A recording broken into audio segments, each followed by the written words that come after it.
নমস্কার, শুভ সন্ধ্যা।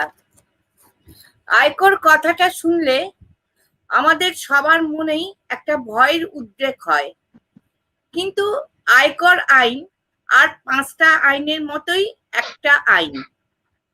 এটি নিয়ে অযথা ভয় পাবার কোনো কারণ নেই। তাছাড়া একজন দায়িত্বশীল ভারতীয় নাগরিক হিসাবে আমাদের সবার কর্তব্য হচ্ছে ঠিকভাবে আয়কর দেওয়া। এই আয়কর থেকে প্রাপ্ত অর্থ সরকার বিভিন্ন উন্নয়নমূলক ও সামাজিক কাজে ব্যবহার করে থাকে। প্রথম বিশ্বযুদ্ধ হয় 1914 থেকে 1918 সালের মধ্যে। ভারত তখন পরাধীন, মসনদে ব্রিটিশ রাজ, তারা ভারতবর্ষ শাসন করছে। বিশ্বযুদ্ধের পর স্বভাবতই ভারতের মতো রাজ্যে অর্থনৈতিক সংকট দেখা যায়। এই সংকট কাটাবার জন্য কর আদায় করে রাজ্যের ঘাটতি মেটানোর চেষ্টা করা হয়। প্রণয়ন হলো ইন্ডিয়ান ইনকাম ট্যাক্স অ্যাক্ট 1922। লক্ষ্য করা যায় যে ইনকাম ট্যাক্স অ্যাক্ট তখন উল্লিখিত হলো ইন্ডিয়ান কথাটা দিয়ে। স্বভাবতই প্রশ্ন জাগেই, ইন্ডিয়ান কথাটা কেন? কারণ তখন ভারত ব্রিটিশ পদানত, তাই ভারতবর্ষ থেকে যে কর আদায় হলো তার নাম ইন্ডিয়ান দেওয়া হলো। 1961 সালে নতুন ভাবে আয়কর আইন তৈরি হলো। এবার তার নাম হলো ইনকাম ট্যাক্স অ্যাক্ট 1961। এবার আমি একটু অন্য কথায় আসি। ট্যাক্স ক্যালকুলেশন 1964 এর আগে খুব জটিল ছিল, বিশেষত ইন্ডিভিজুয়াল ট্যাক্স ক্যালকুলেশনের ক্ষেত্রে। যেমন ছিল income tax surcharge, special surcharge, earn income এবং আর্নড ইনকামের আলাদা করে ট্যাক্স ক্যালকুলেশন। সেইভাবে ট্যাক্স অন আর্ন ইনকাম এবং ট্যাক্স অন আর্ন ইনকাম আলাদাভাবে ক্যালকুলেট করতে হতো। বিশেষত নন রেসিডেন্টের ক্ষেত্রে ক্যালকুলেশন আরো জটিল ছিল। কিন্তু 1964 সাল হতে ক্যালকুলেশন খুবই সহজ হয়। তদানীন্তন ফিনান্স মিনিস্টার মোরারজি দেশাই এর সময় এই ক্যালকুলেশন এত সহজ হয়। আগে ছিল well tax, gift tax, estate duty, সেসব এখন আর নেই।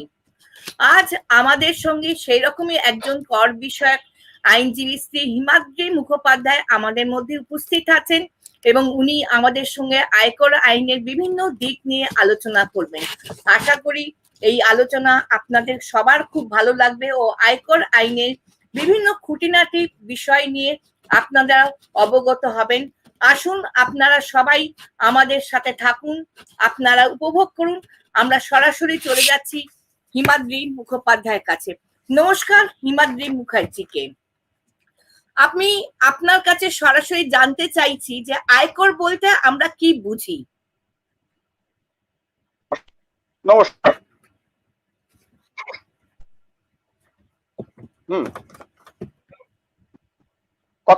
কথাগুলো ঠিক শোনা গেল না, প্রশ্নটা শোনা গেল না। আয়কর বলতে আমরা কি বুঝি? হ্যাঁ, বলছি আয়কর বলতে আমরা কি বুঝি? ঠিক শুনতে পাচ্ছেন কি? আয়কর যেটা আপনি হ্যাঁ আপনি হ্যাঁ আয়কর বলতে আপনি যেটা প্রথমেই বললেন যে আয়কর কথাটা শুনলেই আমরা প্রত্যেকেই একটা মনে একটা ভয় আসে, কিন্তু আয়কর নিয়ে ভয় পাবার কোনো কারণ নেই। আমরা যখন কোনো ইনকাম করি তখন আমাদেরকে আয়কর দিতে হয়। এখন ইনকাম করি বলতে কি বোঝায়, অর্থাৎ কোন কোন হেডে ইনকামটা আমরা ধরবো এবং সেটাকে কিভাবে আমরা দেখাবো। আমাদের আয়কর আইন অনুযায়ী 5টি হেড অফ ইনকাম আছে। House property, income from house property, income from salary, income from business profession, capital gain এবং ইনকাম ফ্রম আদার সোর্স। আমাদের যাবতীয় যা মানে আয় হয় এই 5টা হেডের যে কোনো একটাতে পড়বে এবং এই 5টা হেডের মধ্যে যা যা আসবে সেইটাকে টোটাল হিসেব করে আমার যা যা তার এগেইনস্টে আমার পাওনা আছে, অর্থাৎ ডিডাকশনস বা এক্সেমশনস যেগুলো আছে সেগুলো নিয়ে আমাকে ঠিক মতো আয়কর ক্যালকুলেট করতে হবে এবং গভর্নমেন্টকে সেই আয়কর দিতে হবে। আচ্ছা, পরের প্রশ্নে যাচ্ছি। আয়কর আইন অনুযায়ী কাদের রিটার্ন ফাইল করতে হয়?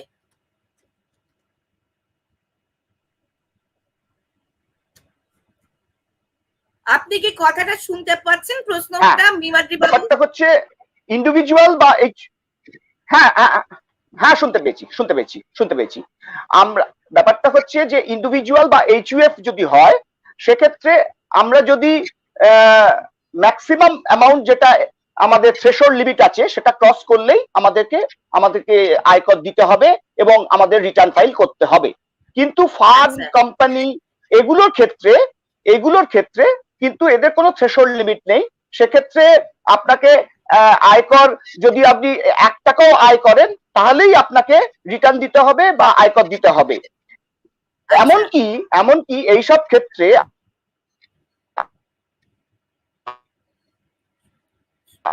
যান্ত্রিক গোলযোগ হচ্ছে, শুনতে পাচ্ছি না। যান্ত্রিক গোলযোগ হচ্ছে, আমি শুনতে পাচ্ছি না। লস হয় তাহলে সেই লস রিটার্ন, হ্যাঁ শোনা যাচ্ছে না। আমি কি আরেকবার রিপিট করব? হ্যাঁ, আপনি একটু আরেকবার রিপিট করুন। হ্যাঁ, আরেকবার বলছি। হ্যাঁ, একবার রিপিট করছি। ব্যাপারটা হচ্ছে যে আমাদের ইন্ডিভিজুয়াল বা এইচইউএফ এর ক্ষেত্রে আমাদের প্রত্যেক বছর একটা মিনিমাম থ্রেশহোল্ড লিমিট আছে। হ্যাঁ, যেমন ইন্ডিভিজুয়ালের ক্ষেত্রে আমি আপনাকে উদাহরণ দিয়ে বলি, সাধারণ যারা ইন্ডিভিজুয়াল বিলো 60 ইয়ার্স তাদের ক্ষেত্রে থ্রেশহোল্ড লিমিট হচ্ছে 2.5 লক্ষ টাকা। যারা 60 years and above senior citizen তাদের ক্ষেত্রে থ্রেশহোল্ড লিমিট হচ্ছে 3 লক্ষ টাকা। আর যারা সুপার সিনিয়র সিটিজেন, যারা 80 ইয়ার্স এন্ড অ্যাবাভ তাদের ক্ষেত্রে থ্রেশহোল্ড লিমিট হচ্ছে 5 লাখ। অর্থাৎ আমার টোটাল যে ইনকাম হবে সেখান থেকে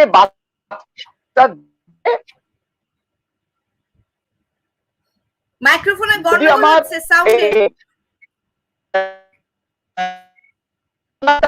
সাউন্ডের গন্ডগোল হচ্ছে।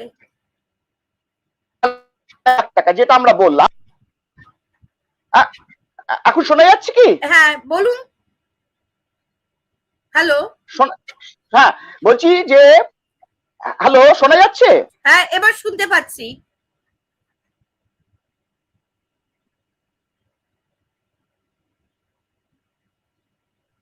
শোনা যাচ্ছে তো? হ্যাঁ, এবার শুনতে পাচ্ছি। কিন্তু আমি আবার কি হলো এটা বুঝতে পারছি না।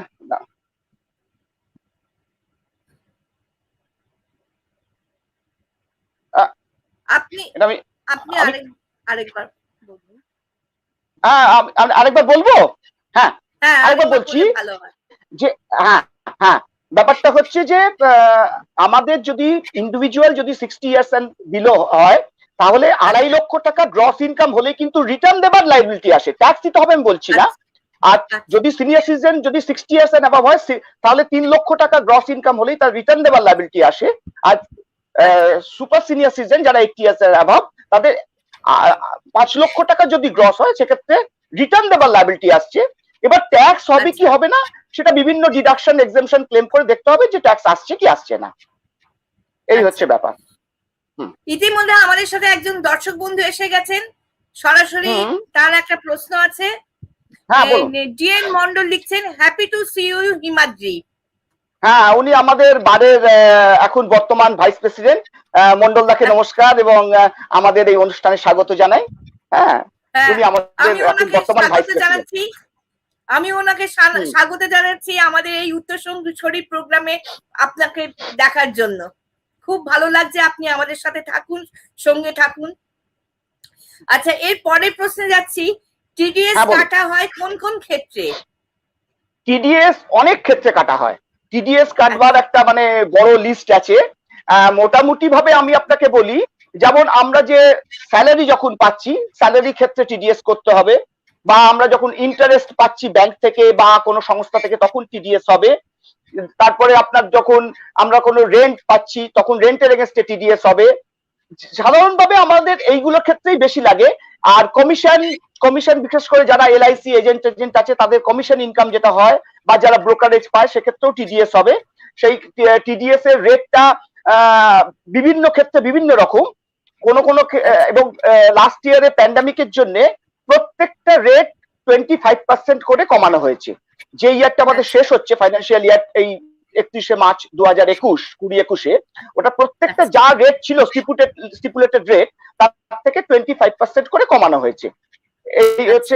আর মানে স্যালারির ক্ষেত্রে আপনার একমাত্র সেটা নির্ভর করছে আপনার অ্যামাউন্ট অফ স্যালারি ডিডাকশন দিয়ে হবে, কিন্তু বাকিদের ক্ষেত্রে একটা থ্রেশহোল্ড লিমিট থাকে। সেই থ্রেশহোল্ড লিমিটের ওপর চলে গেলেই, যেমন ব্যাংক ইন্টারেস্টের ক্ষেত্রে 10,000 টাকার ওপর হয়ে গেলেই আপনার ব্যাংক টিডিএস কাটতে শুরু করবে। কিন্তু যারা আপনার সিনিয়র সিটিজেন আছে বা যাদের ইনকাম ট্যাক্সেবল নয়, তারা 15H বা 15G ব্যাংকে জমা করতে পারেন। সেক্ষেত্রে ব্যাংক আপনি মানে ব্যাংকে ডিক্লারেশন দিলেন যে আমার ইনকাম ট্যাক্সেবল হচ্ছে না, কাজে আমার ট্যাক্স কাটা যেন না হয়। সেই ডিক্লারেশনটা দিলে ব্যাংক বা যে সংস্থা ইন্টারেস্ট দিচ্ছে তারা আপনার টিডিএস করবে না। আচ্ছা আচ্ছা, পরের প্রশ্নে যাচ্ছি। যদি বেশি টিডিএস কাটা হয়ে যায় তাহলে একজন করদাতা হিসাবে কি সেটা ফেরত পেতে পারে? হ্যাঁ, নিশ্চয়ই। আমরা যদি টিডিএস টিডিএস অ্যাডভান্স ট্যাক্স বা সেলফ অ্যাসেসমেন্ট ট্যাক্স আমরা ক্যালকুলেট করে অনেক সময় হয়তো বেশি হয়ে যায়, বা যে টিডিএস করছেন তিনি তো আমার টোটাল ইনকামটা জানেন না, তিনি তার মতো করে টিডিএস করে নিলেন। আমি যখন রিটার্ন দেব, আমি সেই টিডিএস এর ক্রেডিট নেব এবং ক্রেডিট নিয়ে দেখতে হবে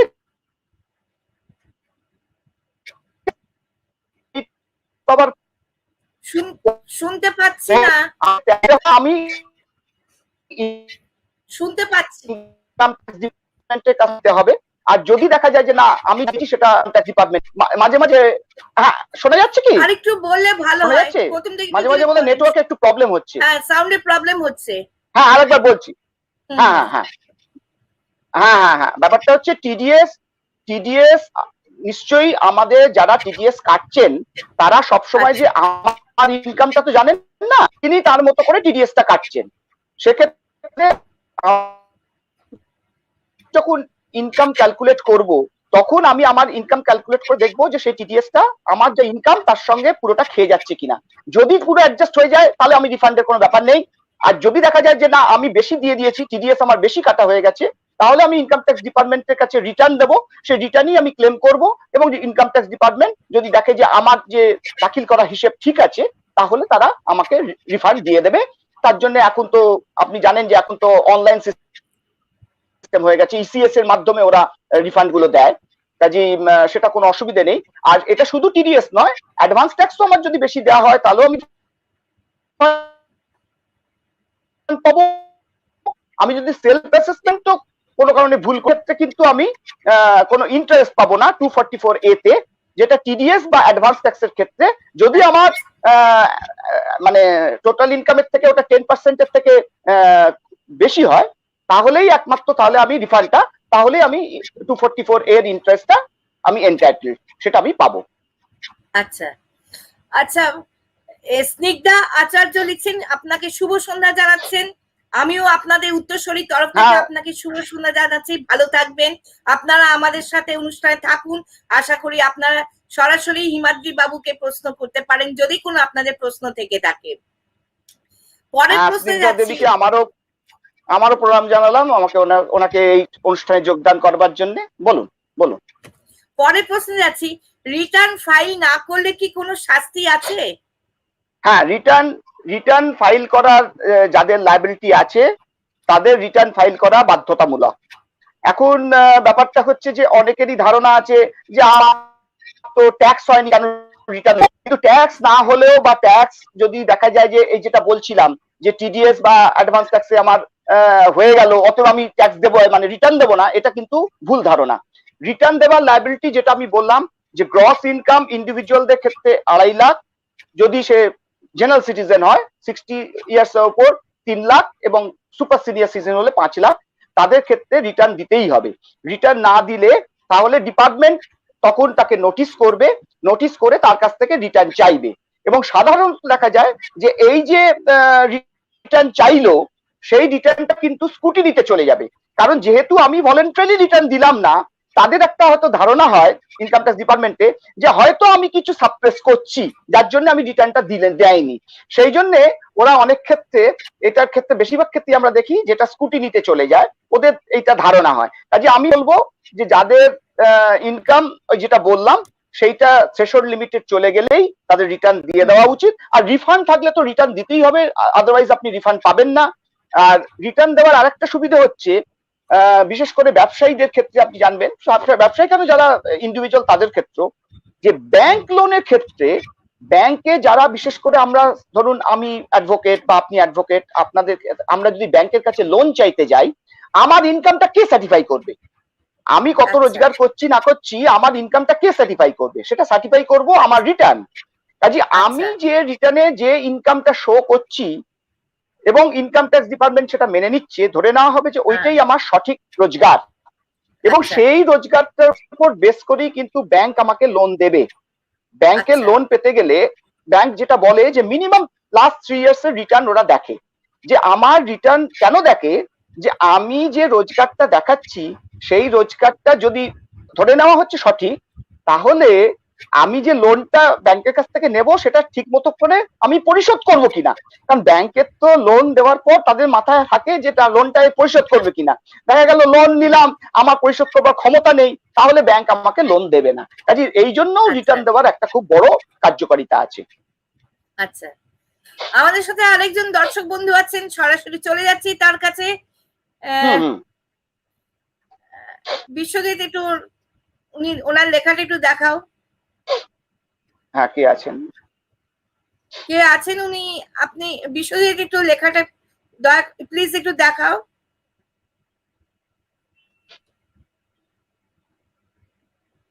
যাই হোক, কোনো কারণবশত ওনার সাথে যোগাযোগ করা যাচ্ছে না। আমি পরের প্রশ্নে চলে যাচ্ছি। পরে আয়কর আইন অনুযায়ী আয়কর বিভাগের বিভিন্ন ধাপগুলি যদি বলেন। হ্যাঁ, আয়কর আইন অনুযায়ী একদম টপে আছে central board of direct taxes, সিবিডিটি। সিবিডিটি যারা মেম্বার এবং চেয়ারম্যান তারা হচ্ছে একদম উপরের ধাপে আছেন। তারপরে হচ্ছে প্রিন্সিপাল চিফ কমিশনার বা প্রিন্সিপাল ডাইরেক্টর জেনারেল। তারপর হচ্ছে প্রিন্সিপাল কমিশনার বা প্রিন্সিপাল ডাইরেক্টর জেনারেল। তারপর হচ্ছে প্রিন্সিপাল চিফ কমিশনার পর চিফ কমিশনার্স এবং ডাইরেক্টর জেনারেল। তারপরে হচ্ছে প্রিন্সিপাল কমিশনার এবং principal director of income tax. তারপরে হচ্ছে আপনার অ্যাডিশনাল ডিরেক্টর বা অ্যাডিশনাল কমিশনার। তারপর হচ্ছে জয়েন্ট কমিশনার বা জয়েন্ট ডিরেক্টর। তারপর তার নিচে হচ্ছে ডেপুটি ডিরেক্টর বা ডেপুটি কমিশনার। তারপরে হচ্ছে অ্যাসিস্ট্যান্ট ডিরেক্টর বা অ্যাসিস্ট্যান্ট কমিশনার। তারপর হচ্ছে ইনকাম ট্যাক্স অফিসার। তারপর হচ্ছে ইন্সপেক্টর। এই হচ্ছে টোটাল হায়ারার্কি, মানে ইন্সপেক্টর থেকে টোটাল আপনার সিবিডিটি চেয়ারম্যান অবধি, মানে এই হচ্ছে টোটাল হায়ারার্কিটা। আর আমি কেন এক একটা ক্ষেত্রে কমিশনার এবং ডাইরেক্টর বলছি, তার কারণ হচ্ছে যখন একজন আয়কর আধিকারিক যখন ইনকাম ট্যাক্স ডিপার্টমেন্টে, দুটোই ইনকাম ট্যাক্স ডিপার্টমেন্টের আন্ডারে, একটা হচ্ছে ইনভেস্টিগেশন, একটা হচ্ছে নন ইনভেস্টিগেশন। যখন ইনভেস্টিগেশনে থাকছে তখন তাকে বলা হচ্ছে ডিরেক্টর জেনারেল বা ডিরেক্টর বা অ্যাডিশনাল ডিরেক্টর বা জয়েন্ট ডিরেক্টর। আর সে যখন আবার আমাদের জেনারেল আয়করে এসে যাচ্ছে, মানে যারা রেগুলার অ্যাসেসমেন্ট করছে বা বিভিন্ন কাজ করছে, তখন তাদের বলা হচ্ছে principal chief commissioner, principal commissioner, ITO বা ইন্সপেক্টর। এই হচ্ছে হায়ারার্কিটা। আচ্ছা, পরের প্রশ্নে যাচ্ছি। কর ফাঁকি রোধে আয়কর বিভাগ কি কি পদক্ষেপ নিতে পারে? হ্যাঁ, আয়কর বিভাগে দুটো জিনিস খুবই মানে যেটা কমন আমরা জানি, সেটা হচ্ছে একটা হচ্ছে সার্ভে, একটা হচ্ছে search and seizure. Survey income tax department হয়তো লক্ষ্য করছে যে পার্টিকুলার কোনো ব্যবসা থেকে ভালো রোজগার, তাদের কাছে খবর আছে ভালো রোজগার হচ্ছে, কিন্তু রিটার্ন যে তারা দিচ্ছে সেখানে কিন্তু তারা সেটা দেখতে পাচ্ছে না। তখন তারা কি করে, তখন তারা হয়তো সেই রকম মার্কেট বা সেই রকম ধরনের বিজনেস যখন আছে তাদের ব্যবসার ক্ষেত্রে চলে যাবে। সেখানে গিয়ে তাদের বলবে যে আপনারা সব বুকস অফ অ্যাকাউন্টস দেখান, আপনারা বিলস দেখান, ভাউচার্স দেখান। আমরা দেখতে চাই যে আপনার কত রোজগার হচ্ছে। যদি একদিন বা দুদিন ওরা এরকম ভাবে ঘুরে দেখে, ওরা কাগজপত্র দরকার হলে নিয়েও আসতে পারে। যদি দেখে নেয় যে হ্যাঁ এটা স্যাটিসফাইড, তাহলে ঠিক আছে। যদি ওরা ডিসস্যাটিসফাইড হয়, তখন আপনাকে নোটিশ করে ওরা ডেকে পাঠাবে, বলবে যে আপনি খাতা বই, আপনার বিলস ভাউচার যা যা ডকুমেন্টস আছে, ব্যাংক স্টেটমেন্ট আছে, সব নিয়ে আপনি আমাদের অফিসে আসুন। আমরা দেখতে চাই যে আপনি যে রোজগারটা করছেন বলছেন, সেটা সত্যি সেইটুকু রোজগার করছেন না আরো বেশি রোজগার করছেন। আর একটা হচ্ছে যেটা হচ্ছে সার্চ, সেটা খুব বড় জিনিস। সেটা সাধারণত ডিপার্টমেন্টের কাছে অনেক সময় খবর থাকে যে কোনো একটা পার্টিকুলার বিজনেসম্যান, সাধারণত এটা বিজনেসম্যানদের ক্ষেত্রেই হয়, সাধারণত স্যালারি বা ছোটখাটো এদের ক্ষেত্রে হয় না। বিজনেসম্যানদের ক্ষেত্রেই আমরা সাধারণত লক্ষ্য করি যে তাদের কাছে খবর আছে যে এই বিজনেস থেকে প্রচুর রোজগার হচ্ছে, কিন্তু সেই রোজগার তারা যে কোনো কারণে হোক দেখাচ্ছেন না।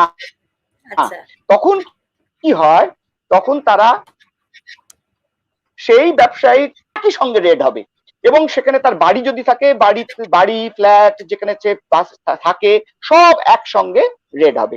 এবং সেখানে রেড হবার পর সেখান থেকে তারা যারা যা ডকুমেন্টস আছে, সেখানে যদি কোনো জুয়েলারি, এক্সেস জুয়েলারি থাকে, এক্সেস ক্যাশ থাকে হিসেব বহির্ভূত, সেগুলো সব তারা সিজ করে ডিপার্টমেন্টে নিয়ে আসবে। তারপর আপনাকে সুযোগ দেবে, আপনাকে ওরা পঞ্চনামা দেবে, সেখানে ওরা লেখা থাকবে যে কি কি জিনিস ওরা সিজ করলো। এবার আপনার কাছ থেকে ডিটেলসে জানতে চাইবে যে আপনি যে এই জিনিস আপনার বাড়ি থেকে পাওয়া গেছে, এটা সম্বন্ধে আপনার কি বক্তব্য। যদি দেখা যায় যে আপনার বক্তব্য যদি দেখা যায় যে স্যাটিসফাইড, তাহলে তারা মেনে নেবে। আর যদি দেখা যায় যে না, আপনি যেটা বক্তব্য বলছেন আর তারা যে কাগজ পেয়েছে তার মধ্যে বিস্তর ফারাক, তখন তারা তাদের নোট দিয়ে এটাকে তাদের অ্যাসেসিং অফিসার সেন্ট্রাল সেকশনে সেখানে পাঠিয়ে দেবে। সেই অ্যাসেসিং অফিসার তখন আপনার অ্যাসেসমেন্ট করবে, এবং সাধারণত এটা মানে ব্লক অ্যাসেসমেন্ট হয়। 6 ইয়ার্স ব্লক অ্যাসেসমেন্ট হবে, প্লাস আপনার যে ইয়ারটা কারেন্ট চলছে 6+1 7 ইয়ার্সে আপনার পুরো রিওপেন হবে। আপনি যা দেখিয়েছেন আর নতুন করে আবার আপনাকে বলতে হবে যে আপনি কি কি দেখাচ্ছেন। আর যদি সেখানে আবার যদি কোনো প্রবলেম হয়, তখন সেটুকু আপনার, যদি দেখা যায় যে সেই অ্যাসেসমেন্ট আপনি স্যাটিসফাইড, ঠিক আছে। যদি স্যাটিসফাইড না হন, তাহলে আপনাকে আবার অ্যাপিলে যেতে হবে, তার এগেইনস্টে ট্রাইব্যুনাল যেতে হবে। সেটা পরে যাব, আমরা ডিসকাস করব, আমরা এর পরে ধাপ যখন আসবে তখন সেটা ডিসকাস করব। আর সার্চের ক্ষেত্রে বিশেষ করে আমরা জানি যে এটা প্রায় আমরা অভিযোগ পাই যে ডিপার্টমেন্টের থেকে যারা যান, তারা এসএসসি বা এসএসসির বাড়ির যারা লোকজন, বিশেষ করে মহিলা, তাদের সঙ্গে খারাপ ব্যবহার করেন, হ্যাঁ, সেটা নিয়ে একটা অভিযোগ থাকেই। এবং সেটা আমরা অ্যাডভোকেট হিসেবে বা তার যারা আমরা যে অ্যাসোসিয়েশন আছে তাদের তরফ থেকে বারবার আমরা জানাই যে হ্যাঁ, সার্চ করার পাওয়ার নিশ্চয়ই ডিপার্টমেন্টের আছে, কিন্তু এমন কিছু আপনারা করবেন না যেটা আইন বহির্ভূত, যেটা একজন ব্যবসায়ী, তার সম্মানের প্রশ্ন আছে, প্লাস মহিলা যারা আছে তারা, ধরুন একটা বাচ্চা ছেলে, সে হয়তো জল খেতে চাইছে, অনেক সময় দেখা যাচ্ছে হয়তো তারা বলছে না এখন বেরোতে পারবেন না, জল খেতে পারবেন না। এইরকম ধরনের অমানবিক যেন কোনো ডিসিশন আপনারা নেবেন না বা স্টেপ নেবেন না সেখানে। আপনারা বাড়িতে অসুস্থ লোক থাকতে পারে, হসপিটালাইজড হতে পারে। এখন তো বিশেষ করে কোভিড এর সময় আপনি জানেন যে বাড়িতে অনেক অসুস্থ লোক আছে, বিশেষ করে বয়স্ক লোক, হ্যাঁ, তাদের প্রতি যাতে সহানুভূতিশীল হয়। এইগুলো আমরা বারবারই বলি যে মানবিক দিকটা বিবেচনা করে তারা যেন সার্চ করে, তাদের যেটুকু আইনে ক্ষমতা দেওয়া আছে সেই ক্ষমতার মধ্যে যেন থেকে তারা নিশ্চয়ই করবে, সেটা তাদের ক্ষমতা, কিন্তু এই ব্যাপারগুলো যেন মাথায় রাখে। আচ্ছা, পরবর্তী প্রশ্ন যাওয়ার আগে আমাদের সাথে আরেকজন দর্শক বন্ধু আছে, সরাসরি তার কাছে চলে যাচ্ছি। নির্ণয় দে আপনাকে শুভ সন্ধ্যা জানাচ্ছে, খুবই গুরুত্বপূর্ণ আলোচনা। ধন্যবাদ আপনাকে। হ্যাঁ, নির্ণয় বাবুকেও আমার শুভ সন্ধ্যা জানালাম। আপনি আমাদের সাথে এই অনুষ্ঠানে থাকুন, যদি কোনো প্রশ্ন থাকে আপনি সরাসরি হিমাদ্রি মুখার্জিকে জিজ্ঞাসা করতে পারেন। আচ্ছা, এর পরের প্রশ্ন হচ্ছে ট্যাক্স প্ল্যানিং এন্ড ট্যাক্স ইভাশনের তফাৎটা কি? হ্যাঁ, এইটা একটা খুব মানে রেলিভেন্ট কোয়েশ্চেন, এবং বলবো যে একটা খুব ট্রিকি ওয়ার্ড আমরা বলি। এখন আমরা যেটাকে হয়তো অ্যাডভোকেট বা যারা প্র্যাকটিশনার আছি আমরা বলি ট্যাক্স প্ল্যানিং, ডিপার্টমেন্ট বলে না তোমরা ট্যাক্স ইভেট করছো। এইটা নিয়ে আমাদের সঙ্গে একটা মানে লড়াই চলে। কিন্তু একজন এসএসসি বা একজন বিজনেসম্যান, তার সম্পূর্ণ হক আছে যে যা যা তার ডিডাকশনস পাওনা আছে, যা যা সুবিধে পাওনা আছে আইনের মধ্যে থেকে, সেটুকু সে নিশ্চয়ই পাবে। তাতে যদি আইনের কোনো লুপহোলস থাকে সেটা আইনের লুপহোলস, কিন্তু তার সুযোগ সে নিশ্চয়ই পাবে। এইটাকে কিন্তু কখনোই কাটল করা যাবে না। এবং আমরা যেটা বলি যে একজন ইনকাম ট্যাক্স অফিসার সে কিন্তু ট্রু ইনকাম অ্যাসেস করবে। অনেক ক্ষেত্রে দেখা যায় যে অনেক অ্যাসেসি হয়তো নিজে রিটার্ন দিয়ে দিলেন, হ্যাঁ, তখন সেক্ষেত্রে দেখা যায় যে রিটার্ন দিয়ে দিয়েছেন, কিছু কিছু ডিডাকশন হয়তো নিতে ভুলেও গেছেন, হ্যাঁ, কিন্তু মানে প্রাইমা ফেসি বোঝা যাচ্ছে যে উনি এই ডিডাকশনটা এন্টাইটেল। যেমন ধরুন আমি বলছি আপনাকে যে স্যালারি হলে স্ট্যান্ডার্ড ডিডাকশনের জন্য কোনো কিছু মানে ডকুমেন্টস দেওয়ার ব্যাপার নেই, আপনি এন্টাইটেল স্ট্যান্ডার্ড ডিডাকশন আপনি পাবেন, যে 50,000 টাকা স্ট্যান্ডার্ড ডিডাকশন পাবেন। কোনো কারণে একজন হয়তো স্যালারির যে লোক মানে রিটার্ন ফাইল করছে, হয়তো নিজে ফাইল করতে গিয়ে হয়তো 50,000 টাকা সে দেখাতে ভুলে গেল, ফলে তার ট্যাক্সটা বেশি হয়ে গেছে, যে রিটার্নটা দিয়েছেন তার ট্যাক্সটা বেশি দিয়ে দিয়েছেন। কিন্তু ডিপার্টমেন্টের কাজ হচ্ছে যে এই স্ট্যান্ডার্ড ডিডাকশনটা তাকে অ্যালাউ করে দেওয়া। কারণ একজন অ্যাসেসিং অফিসার সে কিন্তু একটা ভুলের সুযোগ কখনো নেওয়া উচিত নয় বা নেবেন না, কারণ তিনিও ট্রু ইনকাম অ্যাসেস করতেই বসে আছেন। একজন অ্যাসেসি সে ইগনোরেন্ট হতে পারে, সে হয়তো কোনো কনসালটেন্টের কাছে যাননি, হয়তো নিজে রিটার্ন দেন, হতেই পারে, কিন্তু তার জন্য এটা কখনোই হওয়া উচিত নয় যে অ্যাসেসিং অফিসার তার সুযোগ নিয়ে তাকে বেশি ট্যাক্স তার থেকে আদায় করে নিল। এইটা কিন্তু সবসময় মানতে হবে।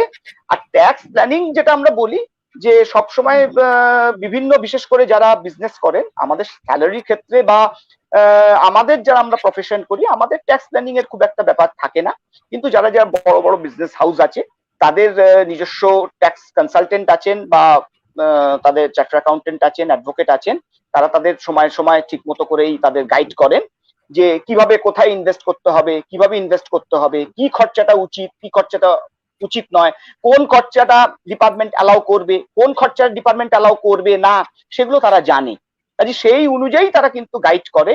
সুতরাং এইটা হচ্ছে ট্যাক্স প্ল্যানিং। আর ট্যাক্স ইভেশনটা কি, যে আমি আমার ইনকাম হলো সাপ্রেস করে গেলাম, আমার খরচাটাকে ইনফ্লেটেড করে দিলাম, এইগুলো হচ্ছে ইভেশন। এগুলো কিন্তু একদমই উচিত নয় যে আমি 10 টাকা খরচা করেছি আমি দেখিয়ে দিলাম 15 টাকা, আমার হয়তো ইনকাম হয়েছে 10 লাখ আমি দেখিয়ে দিলাম 5 লাখ, এটা কিন্তু একদমই উচিত নয়, সেটা কিন্তু কোনো কাজের কথাও নয়। আর এখন ইনফরমেশন সিস্টেম এমন জায়গায় চলে গেছে যে ডিপার্টমেন্টের কাছে মোটামুটি সব রকমের মানে ইনফরমেশন এসে যাচ্ছে। আমরা দেখেছি যে এরকমও হয়েছে যে আমরা কেস করতে গেছি, এসএসসি হয়তো বলেছে আমার 3টে অ্যাকাউন্ট আছে, ব্যাংক অ্যাকাউন্ট, আমরা যখন কেস করতে গেছি তখন হয়তো অ্যাসেসিং অফিসার বলছেন আপনি বলছেন 3টে অ্যাকাউন্ট, কিন্তু আমাদের কাছে খবর আছে যে আপনার এসএসসি 6টা অ্যাকাউন্ট আছে। সে কি, আমাকে তো কিছু বলেননি, হতে পারে এসএসসি বলেননি। তখন আমরা হয়তো বললাম যে স্যার আমাকে একটু সময় দিন, আমি আমার যে এসএসসি আছে তার সঙ্গে আমি কথা বলি, ক্লায়েন্টের সঙ্গে কথা বলি যে ঘটনাটা কি ঘটেছে।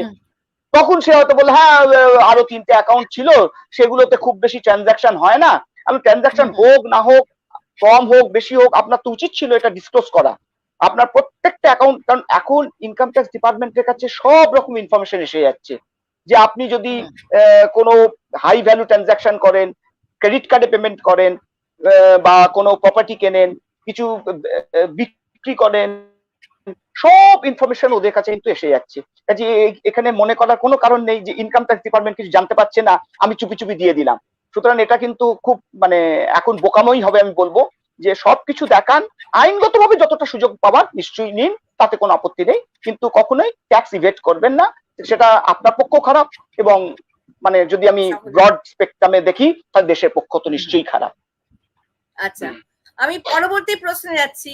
কোন কোন আয়কর দাতার ক্ষেত্রে হিসাব বই রাখা ও হিসাব পরীক্ষা করানো বাধ্যতামূলক? ঠিক, এখন ব্যাপারটা হচ্ছে যে আমাদের কিছু কিছু প্রফেশন আছে, যেমন legal profession, medical profession, architecture, এই যে প্রফেশনের ক্ষেত্রে আমাদের কিন্তু যেটুকুই রোজগার হোক আমাদের হিসেব বই রাখতেই হবে। আর বাকি যারা বিজনেস করে তাদের ক্ষেত্রে 10 লাখ টাকা যদি গ্রস রিসিট হয় বা টার্নওভার হয় এবং 1,20,000 যদি আমার ইনকাম হয়, তাহলেই আমার হিসেব বই রাখা বাধ্যতামূলক। আর হিসেব বই রাখাটা বাধ্যতামূলক। আর ট্যাক্স অডিটটাও আমি এই সময় বলে দিই, ট্যাক্স অডিট কাদের কাদের ক্ষেত্রে করতে হয়। ট্যাক্স অডিট হচ্ছে যদি আমার বিজনেসের ক্ষেত্রে হয়, তাহলে 1 কোটি টাকার ওপর যদি আমার গ্রস রিসিট বা টার্নওভার হয়, তাহলে আমাকে আমার ইনকামটা একজন কোয়ালিফাইড চার্টার অ্যাকাউন্টেন্টকে দিয়ে অডিট করাতে হবে। আর যদি আমি প্রফেশনে থাকি, অর্থাৎ আমাদের মতো ধরুন অ্যাডভোকেট, ডাক্তার, আর্কিটেক্ট, ইঞ্জিনিয়ার, তাদের ক্ষেত্রে 50 লাখ টাকার ওপর গ্রস রিসিট চলে গেলেই এই হিসেবটা আমাকে অডিটরকে দিয়ে অডিট করতে হবে, এবং তারপর যা যা নিয়ম আছে, অডিট রিপোর্ট আগে ফাইল করতে হবে, তারপর রিটার্ন ফাইল করতে হবে। এটা হচ্ছে মানে এর ক্ষেত্রে। আচ্ছা, আমার পরবর্তী প্রশ্ন হচ্ছে, কোন একজন আয়কর দাতা যদি তার অ্যাসেসমেন্টে সন্তুষ্ট না হন, তবে তিনি কি কি পদক্ষেপ গ্রহণ করতে পারেন? ঠিক, আমরা জানি যে প্রাথমিক অ্যাসেসমেন্ট যেটা, সেটা করেন হচ্ছে আমরা যে রিটার্ন দিচ্ছি, সেই রিটার্নটা মানে ধরতে পারেন 98-99% রিটার্ন আমরা যা দিচ্ছি, যদি প্রাইমা ফেসি কিছু ভুল না থাকে, সেটা রিটার্ন অ্যাজ পার রিটার্নই আমার অ্যাকসেপ্ট হয়ে যাচ্ছে। এটাকে আমরা বলছি প্রসেসিং অফ দ্য রিটার্ন। এবং এই প্রসেসিং অফ দ্য রিটার্নটা আমরা যেহেতু এখন অনলাইন হয়ে গেছে, এটা সিপিসি করছে। এটা কিন্তু লোকাল যে ইনকাম ট্যাক্স অফিসার আছে তার কিন্তু কোনো ক্ষমতা নেই। এরপর হচ্ছে ওই যে 1 বা 1.5% রিটার্ন, এদের মধ্যে যেটা স্ক্রুটিনিতে পড়ছে, অর্থাৎ এই স্ক্রুটিনির ক্ষেত্রেও কিন্তু ইনকাম ট্যাক্স ডিপার্টমেন্টের ম্যানুয়াল কাউর কোনো ক্ষমতা নেই। এটা এখন একটা সিস্টেমের মধ্যে দিয়ে ওরা সিলেক্ট করে, যে কিছু কিছু ক্রাইটেরিয়া ওরা সেটা নিজেদের মধ্যে ঠিক করে নিয়েছে, যে এই ক্রাইটেরিয়া যদি ফুলফিল না করে, তাহলে সেই রিটার্নটা আমরা স্ক্রুটিনি করে দেখবো যে এই লোকটা ঠিক মতো রিটার্ন মানে ট্যাক্স দিচ্ছে কিনা বা ইনকাম শো করছে কিনা। যখন একটা স্ক্রুটিনি পড়লো, আপনাকে তখন ওরা 142(1) এর একটা নোটিশ দেবে। আগে এই নোটিশটা দিতে হচ্ছে জুরিসডিকশনাল ইনকাম ট্যাক্স অফিসার, কিন্তু আপনি জানেন লাস্ট ইয়ার থেকে এটা চালু হয়ে গেছে ফেসলেস অ্যাসেসমেন্ট। অর্থাৎ মানে যিনি আপনাকে নোটিশ দিচ্ছেন, কে দিচ্ছেন আপনি জানতে পারবেন না। আপনার যে ইমেল আইডি আছে, সেই ইমেল আইডিতে আপনার একটা নোটিশ আসবে। সেখানে কিন্তু কোনো আইটিও নাম লেখা থাকবে না, কিচ্ছু লেখা থাকবে না। খালি যে ন্যাশনাল যে প্রসেসিং সেন্টার আছে, শুধু সেখান থেকে একটা চিঠি আপনার কাছে আসবে, সেখানে বলবে যে তোমার রিটার্ন স্ক্রুটিনিতে পড়েছে এবং তোমার এই জিনিসগুলো তোমাকে দিতে হবে। সেক্ষেত্রে আমাদের কাজ হচ্ছে ওই যা যা ডকুমেন্টস চেয়েছে সেগুলোকে স্ক্যান করে, এবং যা যা জিনিস জানতে চেয়েছে সেগুলোকে একটা চিঠির ফর্মে আমাকে আপলোড করতে হবে। এই যদি আমরা পাঠাবার পর তাদের আরো কিছু কোয়ারি থাকে, তাহলে আবার আমাকে মেল করে জানাবে। আমি মেল করে জানালে আমি আবার তার উত্তর দেব। এইভাবেই চলবে, কারণ এখন কিন্তু ফেস টু ফেস কোনো আইটিওর সঙ্গে বসবার আর কোনো সুযোগ নেই। আগে আমরা যেটা করতাম, যে আইটিও আমাদের ডাকতেন, তার অফিসে আমরা যেতাম, খাতা বই বা ডকুমেন্টস বা আমাদের যা রিটেন সাবমিশন আছে নিয়ে যেতাম, দিতাম। তারপর তিনি যদি স্যাটিসফাইড হতেন ঠিক আছে, আর যদি স্যাটিসফাইড না হতেন তখন তুমি আবার তাহলে আমাদের ফার্দার ডকুমেন্টস। সাউন্ড শোনা যাচ্ছে না, আওয়াজটা শোনা যাচ্ছে না। হ্যালো, হ্যাঁ শোনা যাচ্ছে না, বলুন।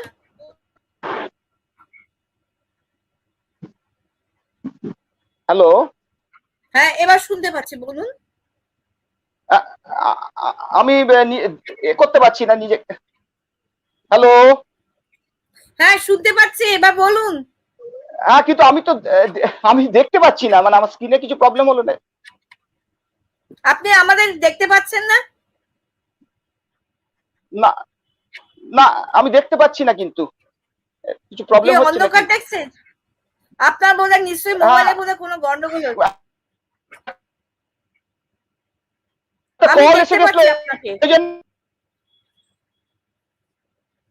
আপনি মোবাইলটাকে করে আবার আপনি স্ট্রিমইয়ার্ড কানেকশন করুন।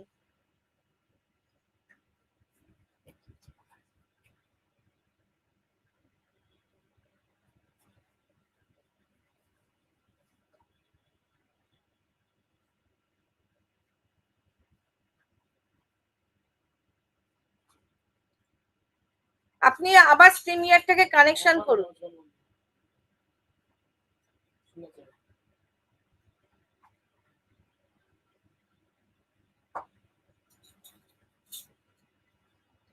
কোনো কারণবশত আশা করি ওনার সাথে যোগাযোগ করা যাচ্ছে না।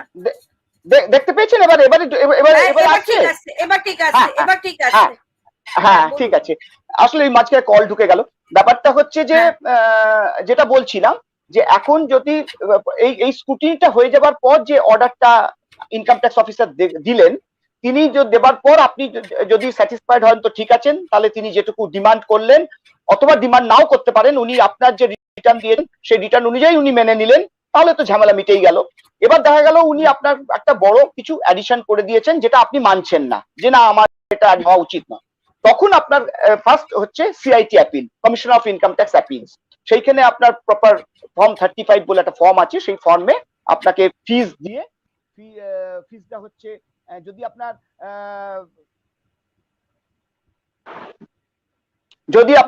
যদি হ্যালো, হ্যাঁ এবার শুনতে পাচ্ছি। হ্যাঁ, যদি আপনার 1 লাখ টাকা অব্দি অ্যাসেসড ইনকাম হয় সেক্ষেত্রে ফিস হচ্ছে 250 টাকা। যদি 1 লাখ থেকে 2 লাখ হয় তাহলে হচ্ছে আপনার 2 লাখ টাকা হলে 500 টাকা, আর 2 লাখ টাকার ওপর হয়ে গেলে 1000 টাকা ফিস দিয়ে ওই ফর্ম 35 ফিল আপ করে, যদিও এখন সবই অনলাইন হয়ে গেছে, আপনাকে অনলাইনেই অ্যাপিলটা ফাইল করতে হবে। এবং এখন সিআইটি অ্যাপিলও কিন্তু ফেসলেস হয়ে গেছে, এখন সিআইটি অ্যাপিলও আপনাকে যে হিয়ারিং দেবে সেটা ফেসলেস হবে। এবার সিআইটি অ্যাপিলের হবার পর আপনি যদি সিআইটি অ্যাপিল আপনার কথা মানে আপনি যেটা রিটেন সাবমিশন দিয়েছেন বা যে গ্রাউন্ডস অফ অ্যাপিল নিয়েছে সেটা মানতেও পারেন, নাও মানতে পারেন। যদি দেখা গেল উনি মানলেন না, সেক্ষেত্রে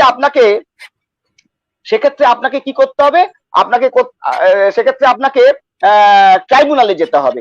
ট্রাইব্যুনালে যেতে গেলে আপনাকে এটা অ্যাপিলটা করতে হবে within 30 days from the receipt of the demand notice. আর এই ক্ষেত্রে ট্রাইব্যুনালে যেতে পারবেন আপনি সিআইটি অ্যাপিলের অর্ডারের পর থেকে 60 days এর মধ্যে।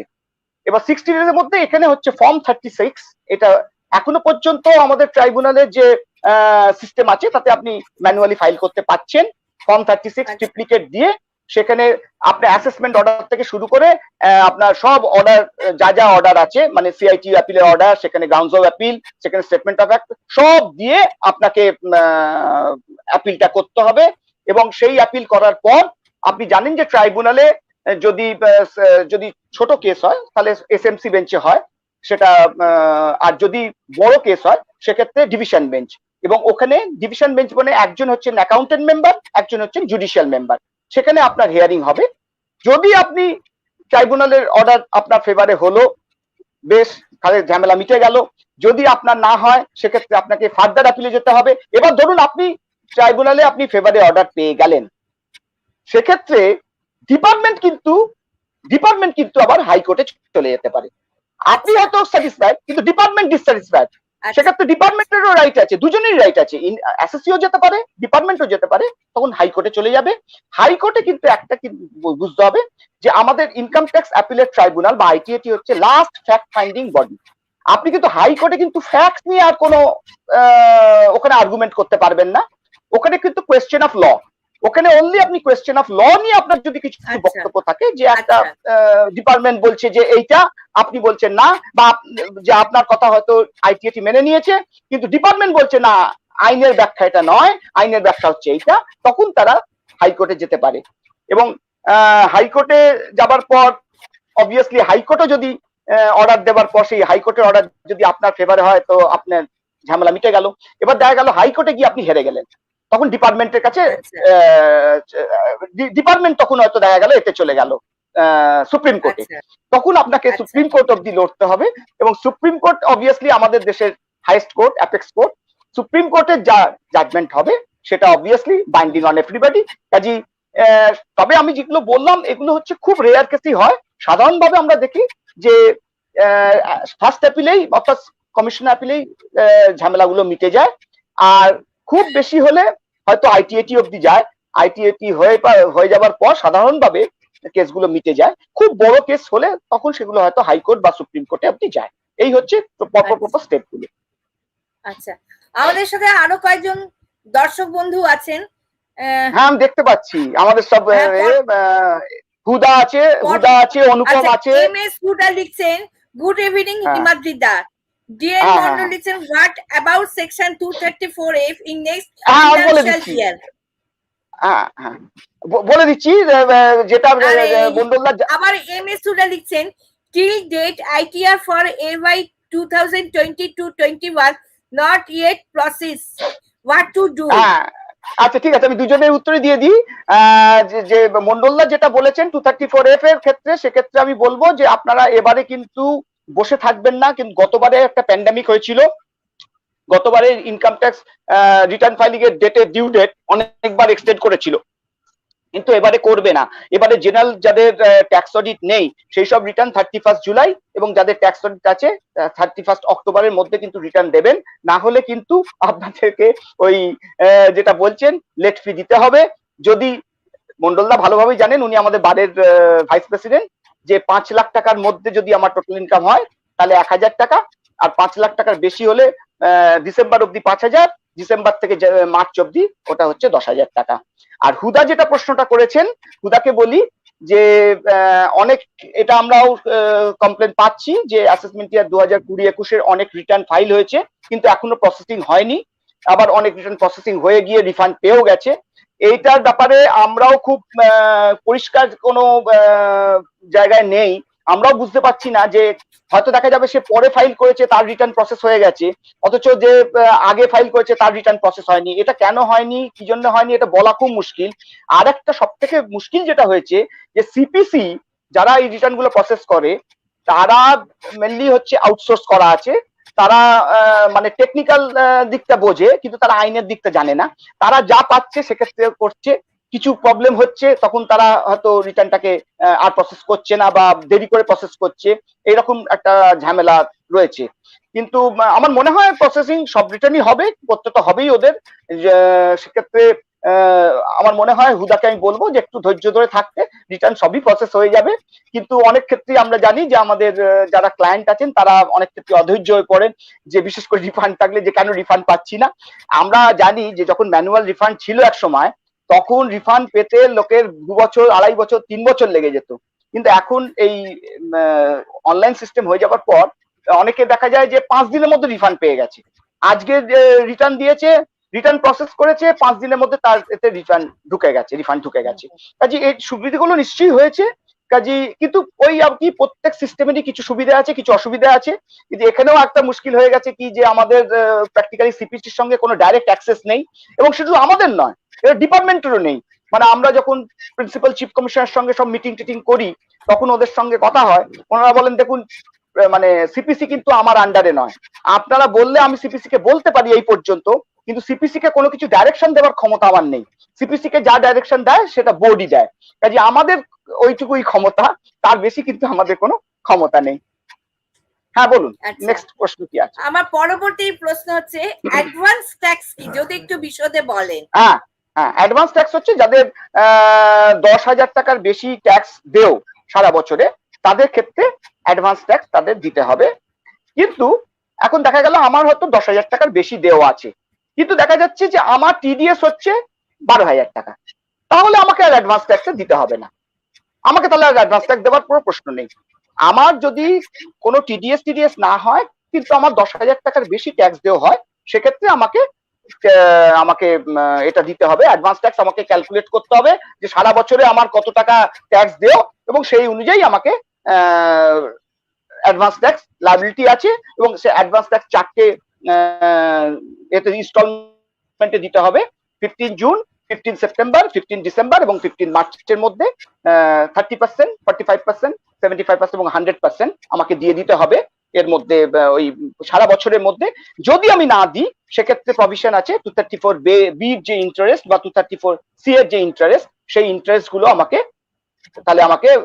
বিয়ার করতে হবে পরবর্তীকালে। কিন্তু অনেক ক্ষেত্রে কি হয় যে আমরা অ্যাডভান্স ট্যাক্স দেখতে পাই যে অ্যাডভান্স ট্যাক্স অনেক ক্ষেত্রে মানে ক্যালকুলেট হয়তো আমরা করেছি কিন্তু ঠিক মতো ক্যালকুলেট করতে পারলাম না, কারণ এটা তো এস্টিমেটেড ইনকামের উপর হয়। এখন দেখা যায় যে হয়তো শেষ মুহূর্তে গিয়ে আমার ইনকামটা হঠাৎ করে খুব জাম্প করলো, হয়তো দেখা গেল ফেব্রুয়ারি শেষে বা মার্চে গিয়ে ইনকামটা জাম্প করলো, তখন সেই ইনকামটাকে মানে ইকুয়ালি ডিস্ট্রিবিউট করাটা খুব মুশকিল হয়। সেক্ষেত্রে আমরা হয়তো বুঝতে পারি না যে আমার বছরের শেষে গিয়ে আমার ইনকামটা এতটা জাম্প করবে, সেক্ষেত্রে অনেক ক্ষেত্রে কিছু শর্টফল হয়ে যায়। তবু আমরা বলবো যে অন্তত 31 মার্চের মধ্যে আপনি দিয়ে রাখুন, যাতে ইন্টারেস্ট লাগলেও সেই ইন্টারেস্ট অ্যামাউন্টটা যাতে খুব বেশি না হয়, এটাই আমি বলবো। আচ্ছা, আমাদের সাথে আরো কয়েকজন দর্শক বন্ধু আছেন।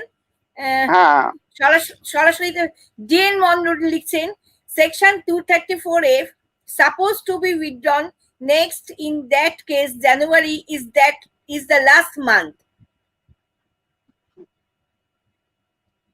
না, সেটা যদি উইথড্র হয় তো ঠিক আছে, হ্যাঁ যদি 234F উইথড্র হয়ে যায় তো খুব ভালো। ব্যাপারটা হচ্ছে যে আমাদের এই যে ফাইন্যান্স বিল যেটা লাস্ট এতে প্লেস হয়েছিল পার্লামেন্টে, সেটা খুব রিসেন্টলি পাস হয়েছে। আমরা এখনো কিন্তু একটা হাতে পাইনি, আমরা এখনো ফিনান্স বিল নিয়েই কাজ করছি, এখনো পর্যন্ত একটা আমাদের কাছে এসে পৌঁছয়নি। আমরা আশা করছি কামিং উইকে আমরা একটা পেয়ে যাব, কারণ ওটা খুব রিসেন্টলি পাস হয়েছে। কাজে আমরা একটা পেলেও আমরা আরেকটু আমাদের কাছে পরিষ্কার হবে। আর যদি এটা উইথড্র হয়ে যায় তো খুবই ভালো। উইথড্র হয়ে গেলে সত্যি এটা কিছু লোকের পক্ষে খুবই বার্ডেন হচ্ছে, যে আগে এটা ছিল না, এখন এটা করেছে। আমার যেটা মনে হয় গভর্নমেন্ট করেছে ফর বেটার ট্যাক্স কমপ্লায়েন্স এবং বেটার রিটার্ন কমপ্লায়েন্স। যে অনেকে আছে যে ডিলে করে রিটার্ন দেওয়াটা একটা হ্যাবিটে পরিণত করে ফেলেছে, তারা যাতে রিটার্নটা দেরি করে না দিতে পারে সেই জন্য গভর্নমেন্ট একটা লেট ফি ইম্পোজ করেছে। এবং এটা প্রথম বছর আমার মনে আছে, প্রথম বছর যখন লেট ফিটা ইম্পোজ হয়, আমরা হাইকোর্টে একটা পিল করেছিলাম, পাবলিক ইন্টারেস্ট লিটিগেশন করেছিলাম। তখন এখানে ক্যালকাটা হাইকোর্টে চিফ জাস্টিস ছিলেন জ্যোতির্ময় ভট্টাচার্য মহাশয়। তা উনি বলেছিলেন হাসতে হাসতে যে দেখুন, কেউ যদি একটা রিটার্ন ঠিক টাইমে দেয় আর কেউ যদি রিটার্ন না ঠিক টাইমে দেয়, দুজনেরকে একই ফুটিং এ ট্রিট করা উচিত নয়। কাজে যে লোকটা সময় মেনে ঠিক মতো করে রিটার্ন দিচ্ছে, তাহলে সে কি দোষ করলো? যে লোকটা সময় মতো রিটার্ন দিল না, তাহলে সেই লোকটা কেন মানে ওই সুবিধা, একই সুবিধা দুজনেই পাবে। কাজে এবং তখন 5,000 টাকা ছিল, বলেছিল দেখুন এটা 5,000 টাকা আমার মনে হয় না খুব বেশি এ হবে। আচ্ছা আচ্ছা, হ্যাঁ আমি দেখেছি ন্যাশনাল ফেসলেস অ্যাসেসমেন্ট নিয়ে ও বলতে চাইছে। হ্যাঁ আমি একটু বলি, হ্যাঁ এটা বলে দিই যে আমাদের এখানে যে এখন ন্যাশনাল ফেসলেস অ্যাসেসমেন্ট যেটা ও অনুপম জানতে চাইছে, সেটা হচ্ছে যে এই যে আমি বললাম যে স্কুটিনি যদি পড়ে তবেই এই প্রশ্নটা উঠছে, আদারওয়াইজ তো প্রসেস হচ্ছে সিপিসি করছে। যেটা আপনাকে বললাম যে আপনার ওই যদি স্কুটিনি পড়ে তাহলে আপনার একটা নোটিশ আসবে পোর্টালে, সেইটা অনুযায়ী আপনাকে যা যা আপনার রিকুইজিশন দিয়েছে সেই রিকুইজিশন দিয়ে আপনাকে আপলোড করতে হবে। আপলোড করার পর যারা অ্যাসেসমেন্ট করছেন, কারা করছেন আমরা কেউ জানি না, দে আর বিহাইন্ড দ্য কার্টেন। তারা করার পর তারা যদি স্যাটিসফাইড হন তাহলে ঠিক আছে, যদি স্যাটিসফাইড না হন তাহলে আবার আপনাকে রিকুইজিশন দেবেন। রিকুইজিশন দেওয়ার পর আপনার যদি সেই রিকুইজিশন যদি আপনি স্যাটিসফাই করে দেন তাহলে আপনার রিটার্ন অ্যাজ পার রিটার্ন হতে পারে, অথবা তারা মনে করতে পারে যে আপনি যে ডকুমেন্টগুলো সাবমিট করলেন সেটা সাফিসিয়েন্ট ছিল না, তখন তারা কি করবে, একটা রিভিউ কমিটির কাছে পাঠাবে। বিশেষ করে অ্যাডিশন করতে গেলে তাদেরকে একটা রিভিউ কমিটির কাছে পাঠাতে হবে ফর দেয়ার ভেটিং, যে তারা ভেটিং করে বলবে যে হ্যাঁ এই অ্যাডিশনটা ঠিক আছে। যদি তারা মনে করে যে এই অ্যাডিশন যেটা প্রপোজ করা হচ্ছে ঠিক নেই, তখন তারা কিন্তু এই অ্যাসেসিং যে টিম, 3 জন অ্যাসেসিং অফিসারের যে টিম, তার কাছে আর পাঠাবে না, তখন তারা একটা নতুন অ্যাসেসিং টিমের কাছে পাঠিয়ে দেবে। যে এই অ্যাসেসিং টিম 1 ধরুন, তারা বলতে চাইছে যে এই এত অ্যাডিশন হওয়া উচিত, আমাদের মনে হয়েছে যে এটা আরেকজন অ্যাসেসিং অফিসার, আরেকটা টিমের এটা চেক করা উচিত, তখন তাদের কাছে পাঠাবে। তখন তারা আবার ওটা ভেরিফাই করে দেখবে যে হ্যাঁ আগের টিম যে অ্যাসেসমেন্টটা করতে চেয়েছে, যে অ্যাডিশন করতে চেয়েছে সেটা যুক্তিপূর্ণ কিনা। যদি যুক্তিপূর্ণ হয় তখন তারা আবার রিভিউ টিমের কাছে পাঠাবে, তখন রিভিউ টিম ওটাকে যদি নট করে তখন তার অ্যাসেসমেন্টটা কমপ্লিট হবে, তখন সেটা আবার অ্যাসেসির কাছে ডিমান্ড হিসেবে আসবে। আদারওয়াইজ যদি তারা মনে করে যে না এটা ঠিক আছে, তাহলে সেটা রিভিউ টিমকে বললে রিভিউ টিম তাহলে বলবে যে না তাহলে অ্যাজ পার রিটার্ন তুমি যা আছে, তুমি যদি মনে করো এটা ঠিক আছে তাহলে অ্যাজ পার রিটার্ন তুমি করে দাও, তাহলে আর অ্যাডিশন করবার কোনো জায়গা নেই। এই হচ্ছে ব্যাপার। আচ্ছা, আমার পরবর্তী প্রশ্ন হচ্ছে সেলফ অ্যাসেসমেন্ট সম্বন্ধে যদি বিস্তারিতভাবে আলোচনা করেন তবে খুব ভালো হয়। সেলফ অ্যাসেসমেন্ট ব্যাপারটা হচ্ছে যে আমরা যে রিটার্ন গুলো দিচ্ছি এটা সবই কিন্তু আমরা নিজেরা প্রথমে একটা হিসেব করছি, এটা কি আমি বলছি, আমরা বলছি সেলফ অ্যাসেসমেন্ট। মানে আমি আমার রিটার্নে কি কি হেড অফ ইনকাম আছে, আমার 3 রকম হেডে ইনকাম থাকতে পারে, 4 রকম হেডে ইনকাম থাকতে পারে, 5 রকম হেডে ইনকাম থাকতে, সবগুলো হেডে ইনকাম থাকতে পারে। সেই বিভিন্ন হেডের যে ইনকাম এলো সেটাকে আমি ক্যালকুলেট করলাম, আমার যা যা ডিডাকশনস পাওনা আছে সেটা নিলাম, যদি এক্সেমশনস কিছু পাওনা থাকে সেগুলো নিলাম, নেবার পর আমার টোটাল ইনকাম আমি ক্যালকুলেট করলাম। এবার আমার যে স্ল্যাব আছে সেই অনুযায়ী আমার কত ট্যাক্স দেওয়া হলো সেটা দিতে হবে। এবার দেখতে হবে যে ট্যাক্স হলো সেই ট্যাক্সের মধ্যে আমার যেটা বললাম 10,000 টাকার উপর চলে গেলে আমার তাহলে অ্যাডভান্স ট্যাক্সের লায়াবিলিটি এসে গেছিল। এবার দেখা যাচ্ছে যে আমার যদি ওই টাকাটা আমার টিডিএস থাকে তাহলে আমি টাকাটা টিডিএস এর এগেইনস্টে ক্রেডিট পেয়ে যাব। পাবার পরও আমার যদি কিছু দেও থাকে তাহলে সেই টাকাটা যদি খুব বেশি না হয় তাহলে আমি সেলফ অ্যাসেসমেন্টে ওই টাকাটা দিয়ে দেবো। আর যদি দেখা যায় যে আমার টিডিএস আরো বেশি আছে বা অ্যাডভান্স ট্যাক্স যদি আমি দিয়ে থাকি, যদি সেই অ্যামাউন্টটা বেশি থাকে তাহলে ওই টাকাটা আমি রিফান্ড ক্লেম করব, করে আমি আমার রিটার্নটা দেব।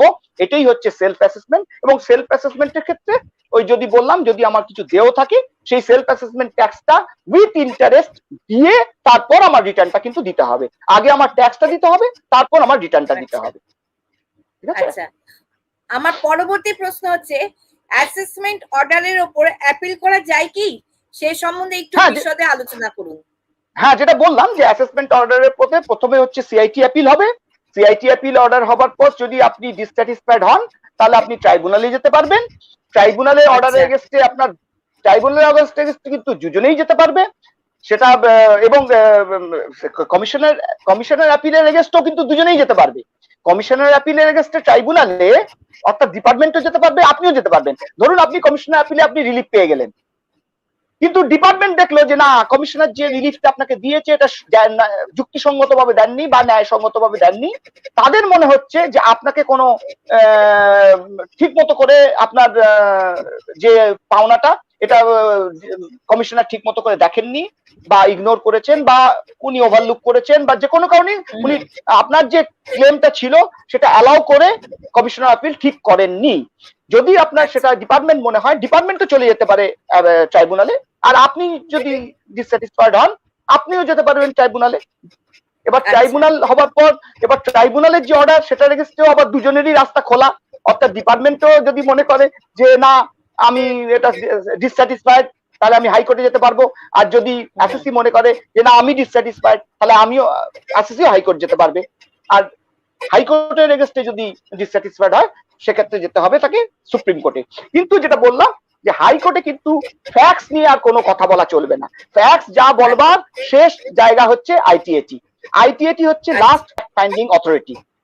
তারপর আমার যেটুকু হবে সেটা হচ্ছে আইনের লড়াই হবে, আমার যেটা এতে হবে। আচ্ছা, টিআরও বা ট্যাক্স রিকভারি অফিসারের গুরুত্বটা কি? হ্যাঁ, ট্যাক্স রিকভারি অফিসার হচ্ছে আমাদের প্রথম যখন ডিমান্ড হয় তখন সেই ডিমান্ডটা আদায় করবার চেষ্টা করে হচ্ছে income tax officer. Income tax অফিসারই দায়িত্ব হচ্ছে যে প্রথমে 30 ডেজ আপনাকে টাইম দেবে, সেই 30 ডেজের মধ্যে আপনি অ্যাপিলে গেলে অ্যাপিলে যেতে পারেন। আপনি যদি অ্যাপিলে যান সেটা তাদের জানিয়ে দিন। কিন্তু এখন আমরা রিসেন্টলি দেখছি যে আপনাকে minimum 20% of the disputed demand আপনাকে জমা করতে হবে, আদারওয়াইজ আপনার কিন্তু মানে অ্যাসেসিং অফিসার আপনার শুনবে না। অ্যাসেসিং অফিসার কি করবে, আপনার ব্যাংকটাকে অ্যাটাচ করে দেবে। ব্যাংকটা অ্যাটাচ করে দিয়ে আপনার যেটুকু টাকা থাকবে, ধরুন আপনার 3 কি 4 কি 5টা যতটা পারবে ওরা ডিমান্ডটাকে রিকভারি করে নেবে। ডিমান্ডটা যদি রিকভারি করে নেয়, এবার আপনি অ্যাপিলে যদি জিতে যান, আপনি জানালেন যে আমি অ্যাপিলে জিতে গেছি, তখন আবার ওই অর্ডারটা প্লেস করলে ইনকাম ট্যাক্স অফিসার আপনাকে ব্যাংকটা খুলে দেবে। শুধু তাই নয়, সে আপনি যখন জিতে গেলেন তখন ও আবার ওটাকে ফ্রেশ অ্যাপিল এফেক্ট দিয়ে আপনার যদি ওখানে দেখা যায় যে আপনি রিফান্ড পাচ্ছেন তাহলে আপনাকে রিফান্ড ইস্যু করে দেবে। এটাই নিয়ম। আচ্ছা, কিন্তু আমরা যেটা দেখি না ট্যাক্স রিকভারি অফিসারের ব্যাপারটা হচ্ছে যে দেখা যায় যে অনেক দিন ধরে আমরা হয়তো অনেক দিন ধরে অ্যাসেসমেন্ট হয়ে গেছে, ডিমান্ড দিচ্ছি না, হয়তো দেখা যাবে অ্যাপিলও করিনি বা অ্যাপিল করেছি অ্যাপিল হিয়ারিং হয়নি, অ্যাপিল পড়ে আছে। এবার সেই যে পুরনো যেগুলো ডিমান্ড সেগুলো তখন অ্যাসেসিং অফিসার কি করে, ট্যাক্স রিকভারি অফিসারের কাছে পাঠিয়ে দেয়।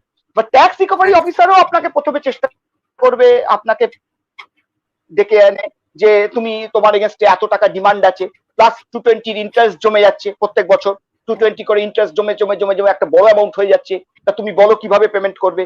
অনেক সময় আমরা হয়তো আমাদের ক্লায়েন্টরা বলে যে আপনি বলুন, রিকোয়েস্ট করুন যাতে ওরা ইনস্টলমেন্ট দেয়, ইনস্টলমেন্ট ওরা দিয়ে দেয়। হয়তো বললো আপনাকে যে আপনি 50% এখন দিয়ে দিন আর বাকিটা 5টা ইনস্টলমেন্টে দিয়ে দিন। এইটা হচ্ছে ট্যাক্স রিকভারি অফিসার হচ্ছে মেনলি ট্যাক্সটা ওনাদের কাজ, ওরা কিন্তু অ্যাসেসমেন্ট করেন না, ওদের কাজ হচ্ছে অ্যাসেসমেন্ট হয়ে যাবার পর অ্যাসেসিং অফিসার যে ডিমান্ড গুলো ওদের কাছে পাঠায় সেগুলোই ওরা আদায় করবার চেষ্টা করে। এই হচ্ছে ম্যাম।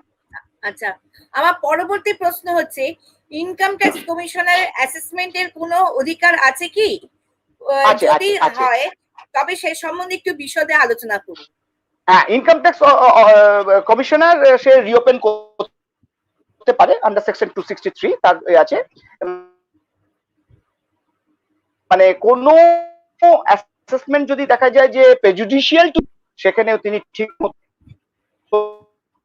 ইনকাম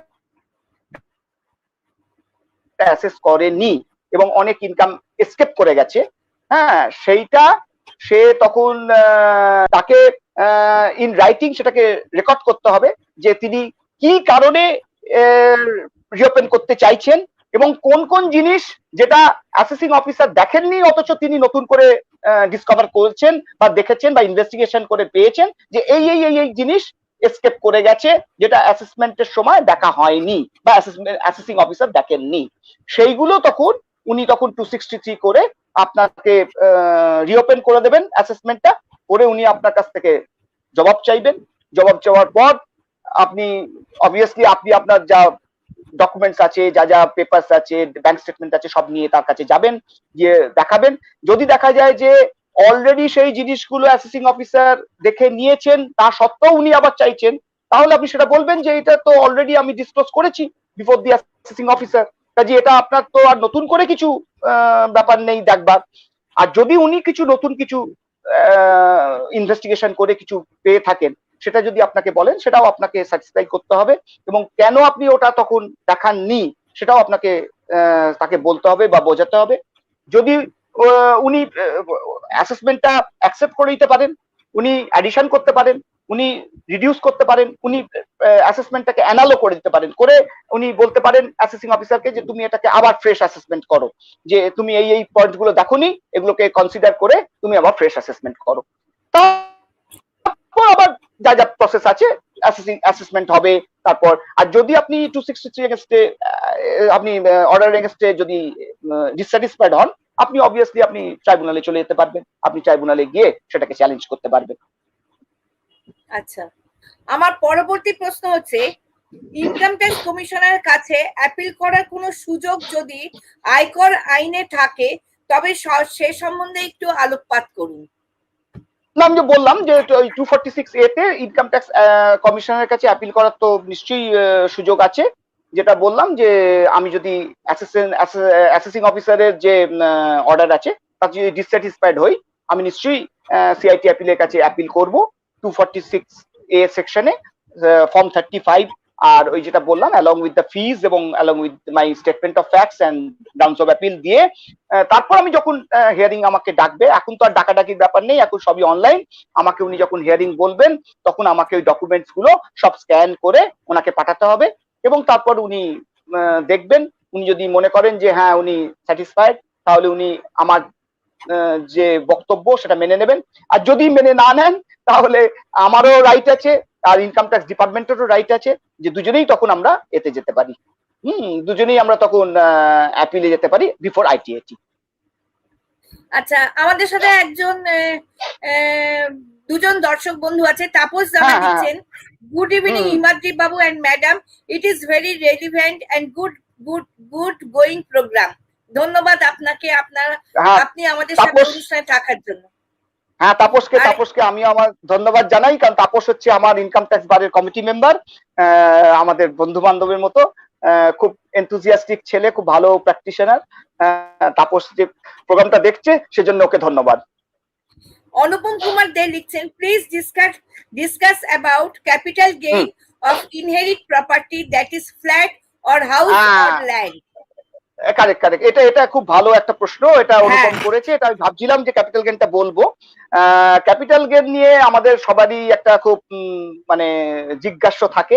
প্রথম কথা হচ্ছে যে ক্যাপিটাল গেইন অনেকের ধারণা আছে যে আমি ইনহেরিটেড প্রপার্টি, আমি তো কিনিনি, আমার বাবা ঠাকুরদা কিনেছে, আমি কেন তার জন্য বিক্রি করে ট্যাক্স দেবো, হ্যাঁ, এটা একটা ধারণা আছে। কিন্তু আমরা বলি যে আমি যখন কোনো প্রপার্টি নিচ্ছি তার যেমন অ্যাসেটটা পাচ্ছি, আমি লায়াবিলিটিও নিচ্ছি, অর্থাৎ শুধু অ্যাসেট নিলাম লায়াবিলিটি নিলাম না তা হবে না। অর্থাৎ আমার যদি পূর্বপুরুষ কোনো ইনকাম ট্যাক্স ছেড়ে দিন, যদি কর্পোরেশন ট্যাক্স রেখেও মারা যান, সেই ট্যাক্সের দায়িত্ব কিন্তু আমার। আমি বলতে পারবো না যে আমার তো বাবা মারা গেছে কি দাদু মারা গেছে, তার নামে বিল আমি দেবো না, এটা আমি কখনোই বলতে পারি না। আমি যখন অ্যাসেট নিচ্ছি আমি লায়াবিলিটিও নিচ্ছি। আচ্ছা, এখানে যেটা অনুপম যে প্রশ্নটা করেছে যে যে ইনহেরিটেড প্রপার্টি বিক্রি করলে কি হবে। ইনহেরিটেড প্রপার্টি বিক্রি যেটা অনেক ক্ষেত্রেই দেখা যায় যে অনেকে হয়তো মেনটেন করতে পারছেন না বা শরিকি ঝামেলা ঝঞ্ঝাটের জন্য বিক্রি করতে দিতে চান। সেক্ষেত্রে ধরুন আপনি এখন এই ফাইন্যান্সিয়াল ইয়ার চলছে 20-21 যদি কোনো প্রপার্টি বিক্রি করেন, তাহলে এবং ধরেই নিচ্ছি যে প্রপার্টিটা 2001-এর আগে কেনা, তাহলে 2001-এ তার মার্কেট ভ্যালু কত ছিল 1/4/2001-এ, সেই মার্কেট ভ্যালুটা আমাকে ডিটারমিন করতে হবে। সেই মার্কেট ভ্যালুটা ডিটারমিন কে করবে? সেটা তো আমরা তো করতে পারি না, সেটা করবার জন্য ভ্যালুয়ার আছে, ইনকাম ট্যাক্স ডিপার্টমেন্টের রেজিস্টার্ড ভ্যালুয়ার আছে। সেই ভ্যালুয়াররা করবে, করে আপনাকে বলবে যে এইটার এই হচ্ছে ভ্যালু। এখন সেই ভ্যালুটার বেসিসে আপনার কস্ট অফ অ্যাকুইজিশনটা, কারণ যেহেতু আমার কাছে কস্ট অফ অ্যাকুইজিশন কিছু নেই, আমি তো কিনিনি, কাজে কস্ট অফ অ্যাকুইজিশনটা market value determine by the registered value, আর ওটা কি আমার কস্ট অফ অ্যাকুইজিশন করতে হবে। তারপর আমাকে কস্ট ইনফ্লেশন ইন্ডেক্স, যেটা ইনকাম ট্যাক্স ডিপার্টমেন্ট প্রত্যেকবার পাবলিশ করে, দেখুন এখন চলছে ওটা এই ফাইন্যান্সিয়াল ইয়ারে 301, মানে 3.01 দিয়ে ওটাকে মাল্টিপ্লাই করলে যে ফিগারটা বেরোবে ওটা হচ্ছে তার current indexed cost of acquisition value. এবার আমি যে টাকায় বিক্রি করেছি আর index cost of acquisition value থেকে বাদ দিয়ে যেটুকু হবে সেটুকু হচ্ছে আমার ক্যাপিটাল গেন, সেটুকু আমাকে দিতে হবে।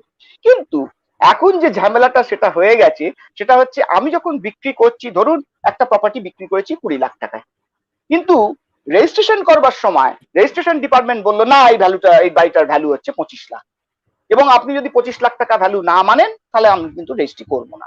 এখন যিনি কিনছেন স্ট্যাম্প ডিউটি তো তিনি দেবেন, স্ট্যাম্প ডিউটি রেজিস্ট্রেশন কস্ট তিনি দেবেন, তিনি বললেন হ্যাঁ কোনো অসুবিধা নেই, আমি 25 লাখ টাকার উপর স্ট্যাম্প ডিউটি দিয়ে দিচ্ছি।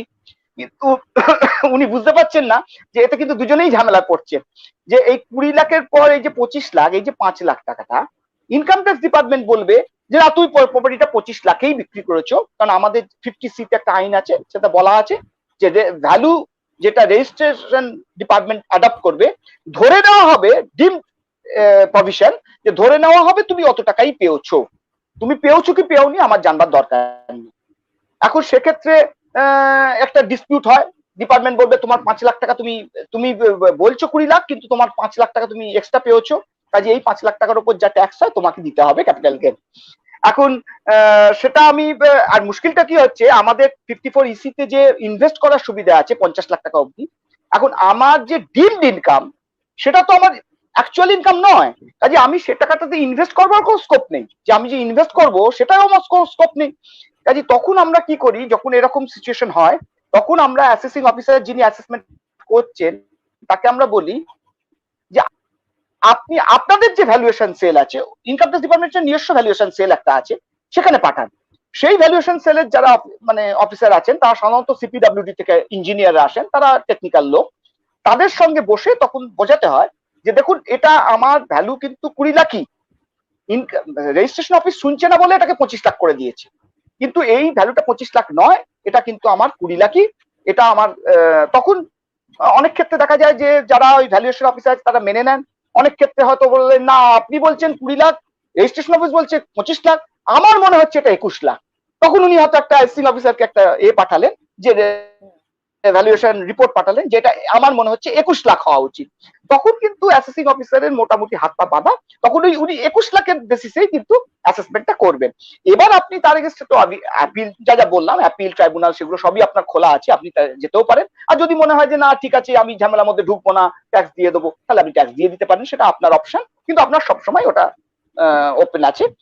আর একটা জিনিস যেটা আমার মনে হয় অনুপম জানতে চায়, সেটা হচ্ছে জয়েন্ট মানে এগ্রিমেন্ট যেটা আমরা করি আজকাল, ডেভেলপমেন্ট এগ্রিমেন্ট। এইটা একটা খুব মানে ট্রিকি জায়গা, যে ডেভেলপমেন্ট এগ্রিমেন্টের ক্ষেত্রে আমরা বললাম যে আমরা একটা প্রমোটারের সঙ্গে এগ্রিমেন্ট করলাম যে হ্যাঁ প্রমোটার বললো আপনাকে 50-50 দেবো বা 45% দেবো বা 45-55 এরকম একটা কিছু ঠিক হলো। এবার হওয়ার পর দুটো জিনিস হতে পারে, একটা হচ্ছে যে সেই যে ডকুমেন্টটা ডেভেলপমেন্ট এগ্রিমেন্টটা আমরা অনেক সময় রেজিস্ট্রি করি, অনেক সময় রেজিস্ট্রি করি না। রেজিস্ট্রেশন যেই করলাম সঙ্গে সঙ্গে রেজিস্ট্রেশন অফিস তো একটা ভ্যালু করে দিল, ভ্যালু করে যা স্ট্যাম্প ডিউটি হবে সেটা কিন্তু প্রমোটারের কাছ থেকে তো আদায় করে নিল। এবার যেই প্রমোটারের কাছ থেকে আদায় করলো সঙ্গে সঙ্গে ইনকাম ট্যাক্স ডিপার্টমেন্ট সেটা খবর পেয়ে গেল যে এই প্রপার্টিটা রেজিস্ট্রি হয়েছে। সেটা ডেভেলপমেন্ট এগ্রিমেন্ট কি গিফট, ওরা ওসব বোঝে না, ওরা সঙ্গে সঙ্গে আপনাকে চিঠি দেবে যে আপনি এই প্রপার্টিটা ট্রান্সফার করেছেন, আপনি এটা এগেইনস্টে যা ক্যাপিটাল গেইন আছে আপনি দিয়ে দিন। এখন ব্যাপারটা হচ্ছে যে আমি তো অনেক ক্ষেত্রে দেখা যায় যে কিছু হয়তো অ্যামাউন্ট পাওয়া গেছে, অনেক ক্ষেত্রে পাওয়াও যায় না। হয়তো বললো যে আপনাকে আমি 4টে ফ্ল্যাট দেবো কি 5টা ফ্ল্যাট দেবো কি 6টা ফ্ল্যাট দেবো, এরকম বললো।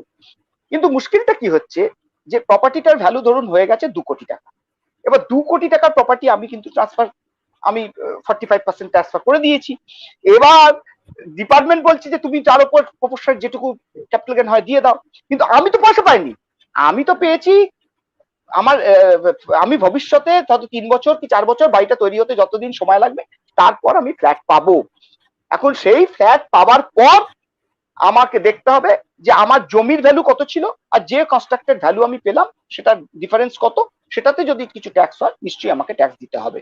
আর ওই যে ফ্ল্যাট পেয়েছি সেই ফ্ল্যাটের থেকে আমার যদি বিক্রি করে দিই তাহলে সেটা আবার যদি আমি সেটা 3 বছরের কম রেখে বিক্রি করি তাহলে আমার সেটা হয়ে যাবে শর্ট টার্ম, আর যদি 3 বছরের বেশি করি, এখন ওটা অবশ্য 2 বছর হয়ে গেছে করলেই তাহলে আমার লং টার্ম ক্যাপিটাল গেইন হয়ে যাবে।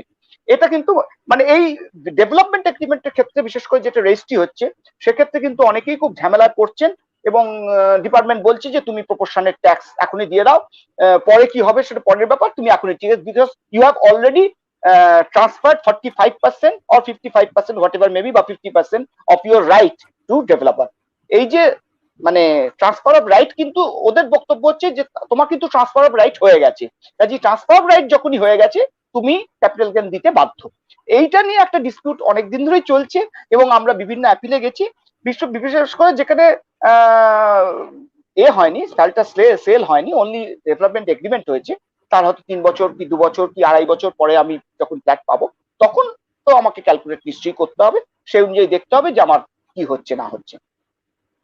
আচ্ছা, আমার পরবর্তী প্রশ্ন হচ্ছে অ্যাডভান্স ট্যাক্স কাদের দিতে হয় আর কবে দিতে হয়? ওটা তো আমি বললাম যে অ্যাডভান্স ট্যাক্স হচ্ছে 10,000 টাকার ওপর হয়ে গেলেই দিতে হবে, যদি আমার যদি টিডিএস এ যদি এটা অ্যাডজাস্টমেন্ট না হয় তাহলে আমাকে 10,000 টাকার ওপরেই দিতে হবে, আর 4টে ইনস্টলমেন্টে দিতে হবে, 15ই জুন, 15ই সেপ্টেম্বর, 15ই ডিসেম্বর আর 15ই মার্চ, এই 4টে ইনস্টলমেন্টে ভাগ করে আমাকে টাকাটা পেমেন্ট করে দিতে হবে। আমার শেষ প্রশ্ন হচ্ছে এই বছর থেকে তো 2 রকম ট্যাক্স রেট চালু হবে, তার সুবিধা বা অসুবিধা যদি পর্যালোচনা করেন। হ্যাঁ, ব্যাপারটা হচ্ছে যে নতুন যেটা সিস্টেম চালু হয়ে মানে গত বাজেটেই ওটা পাস হয়ে গেছে যে আমরা 2 রকম অপশন দিয়েছে, এটা অবশ্য সবার ক্ষেত্রে নয়, খালি ইন্ডিভিজুয়াল এবং এইচইউএফ এর ক্ষেত্রেই অ্যাপ্লিকেবল, যে আমি যদি নতুন ক্ষেত্রে নতুন সিস্টেমে যাই সেক্ষেত্রে আমি কিন্তু কোনো ডিডাকশনস পাবো না, কোনো ডিডাকশনস, সেখানে আমি একমাত্র কোনো ডিডাকশনস পাবো না, কিন্তু তাতে স্ল্যাবটা ওরা ভেঙে দিয়েছে, ওরা স্ল্যাবটাকে বিভিন্ন এতে ভেঙে দিয়েছে। আর আমি যদি পুরনো সিস্টেমে থাকি তাহলে আমি যা যা ডিডাকশন যোগ্য সেগুলো সবই পাবো। আচ্ছা, এখানে 2 রকম সেকশন আছে, একটা হচ্ছে 115 বিএসি, সেটার ক্ষেত্রে হচ্ছে মানে আমি নতুন যেতে সিস্টেমে যাই তাহলে 2.5 লাখ টাকা দুটো প্রসেসেই পুরনো এবং নতুন প্রসেসে নীল।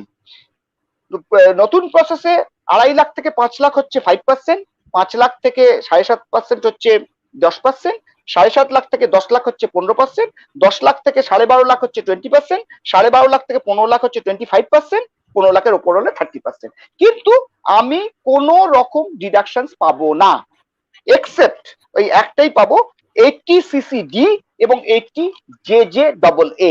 80 সিসিডিটা কি, সেটা হচ্ছে একমাত্র ন্যাশনাল পেনশন স্কিম, সেখানে আমি ওই একমাত্র ওই ডিডাকশনটুকুই পাবো, আর কোনো ডিডাকশন আমি ক্লেম করতে পারবো না, আমার যা ইনকাম আছে সেটাকেই ওই স্ল্যাবে পড়ে যা ট্যাক্স হবে সেটা দিতে হবে।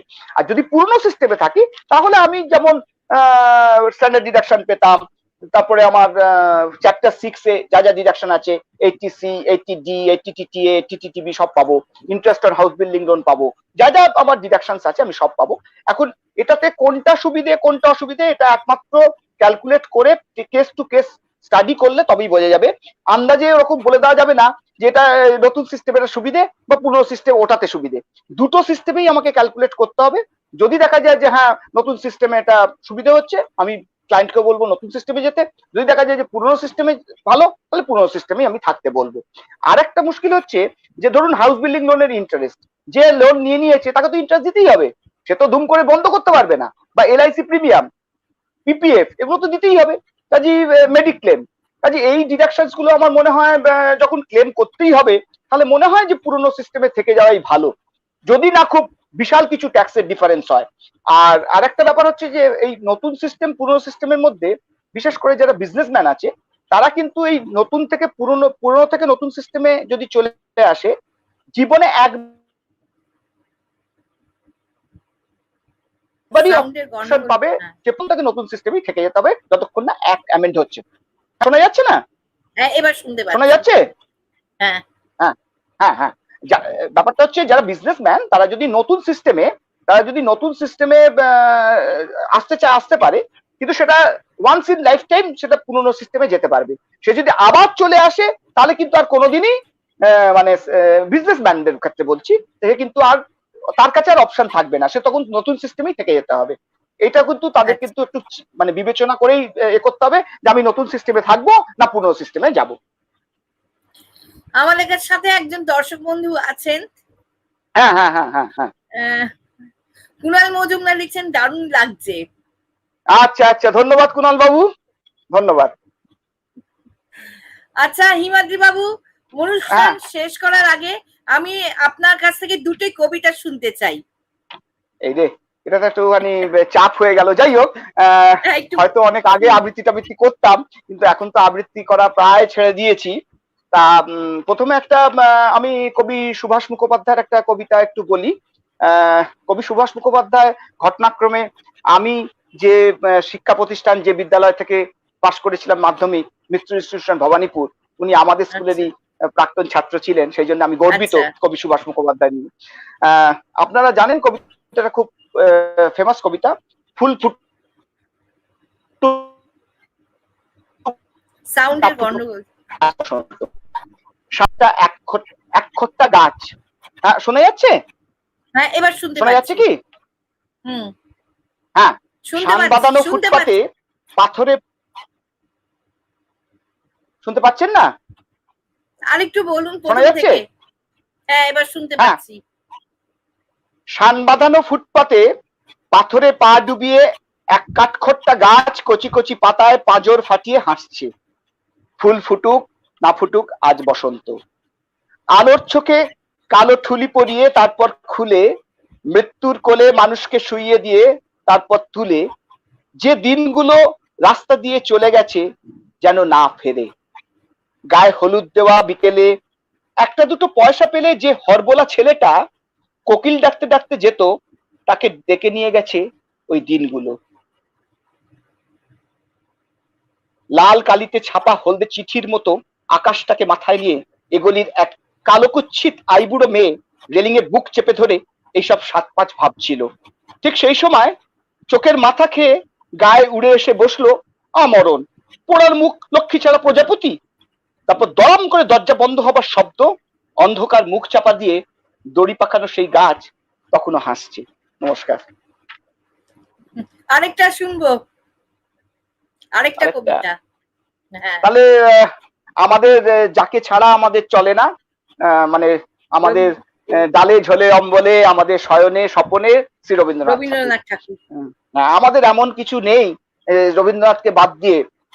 আমাদের যে কোনো লাইফের যে কোনো অবস্থায় রবীন্দ্রনাথ সবসময় আমাদের সঙ্গে আছেন।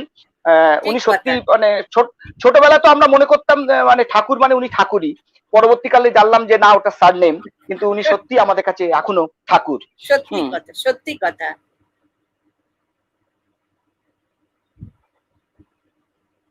চলে যায় মরিহায় বসন্তের দিন, দুঃশাখে পিক ডাকে বিরামবিহীন, অধীর সমীর ভরে উচ্ছ্বসী বকুল ঝরে, গন্ধ